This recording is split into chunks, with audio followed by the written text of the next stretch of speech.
रामधारी खंड 1 से प्रतिलेखन संख्या 6 शुरू। उपाध्यक्ष महोदय, तब उन लोगों को कुछ आशा हुई कि हम लोग भी उसी तरह चल सकते हैं जिस तरह से पहले चल रहे थे विराम। लेकिन अभी हाल में जो चुनाव हुआ उससे देश के धनिकों के मन में बड़ा संदेह पैदा हुआ कि इस चुनाव के बाद उनकी स्थिति वैसी नहीं रहेगी जो अब तक चली आती रही है विराम। गरीबों और अमीरों के बीच में अब तक जो बहुत बड़ा अंतर चला आ रहा था उसको अब तेजी से दूर करने का प्रयत्न किया जाएगा विराम।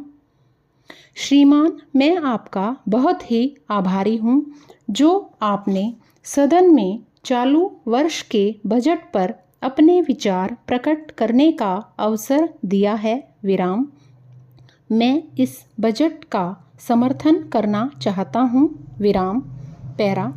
श्रीमान, मैं सबसे पहले अपने दल के नेता प्रधानमंत्री को इस बात के लिए बधाई देना चाहता हूँ कि उनके नेतृत्व में देश में कांग्रेस दल को स्पष्ट बहुमत मिला और इसके फलस्वरूप यहाँ पर केंद्र में एक ऐसी सरकार का गठन हुआ जो कि देश में वास्तव में समाजवाद लाना चाहती है विराम।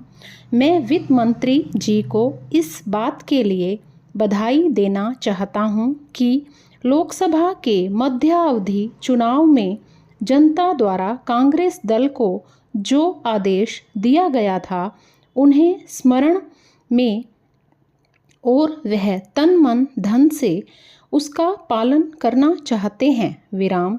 वह आदेश था देश में सामाजिक और आर्थिक विषमता दूर करने का, देश से गरीबी, बेकारी और बेरोजगारी को हटाने का और देश के जो पिछड़े हुए हिस्से हैं उनका पूरा विकास करने का विराम।